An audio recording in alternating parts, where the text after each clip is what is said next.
a number of years ago, quite a few indeed, in one of the Oxford Association conferences. It was suggested by some of the brethren that we ought to devote an evening and a night to prayer. And so a group of men gathered in an upper room at Regent's Park College, Oxford University. And we really got into the spirit of prayer for revival. It was a lovely time. I was enjoying myself immensely. It was one of those occasions in which it seemed that the roof had lifted off the room and heaven itself had come down. We were a variety of men, myself an old-fashioned and probably restrained Congregationalist. But there were Nazarenes among us, and Pentecostals of various stripes, and Baptist and Presbyterian, and some were more restrained like me, but others were loose and felt the freedom of really crying unto the Lord. It was a lovely, lovely time. Men were praying biblical prayers like rend the heavens and come down. And I was just participating full-heartedly when suddenly these arresting words came to me. A wicked and an adulterous generation seeketh after a sign, and there shall no sign be given it.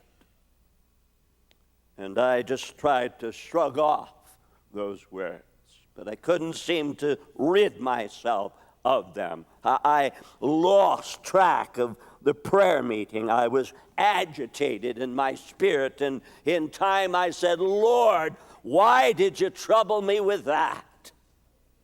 But then I realized that that's exactly what we were doing. We were asking for some sign, some certain evidence that God was going to come in great power. And then I tried to get back into the spirit of the prayer meeting and somehow couldn't seem to make contact again with the others. And while I was wrestling and striving to get into the spirit of the meeting, another text appeared in my mind and heart. If thou shalt say to this mountain, be thou removed, and cast into the sea, and doubt not in thine heart, it shall be done. And I said, oh Lord, what mountain?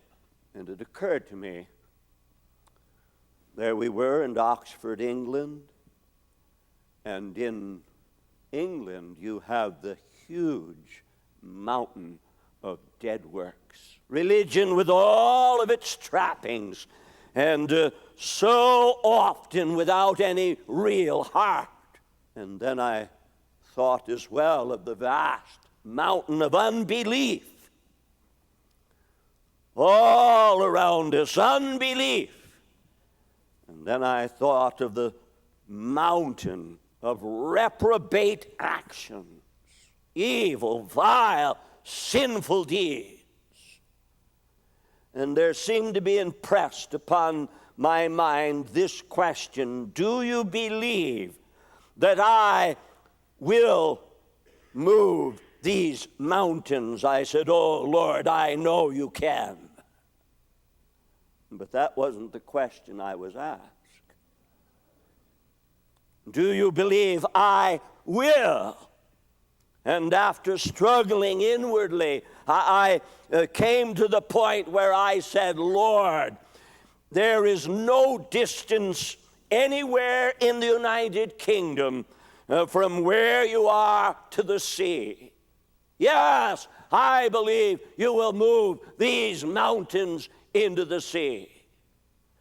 But then the question seemed to impress itself upon me.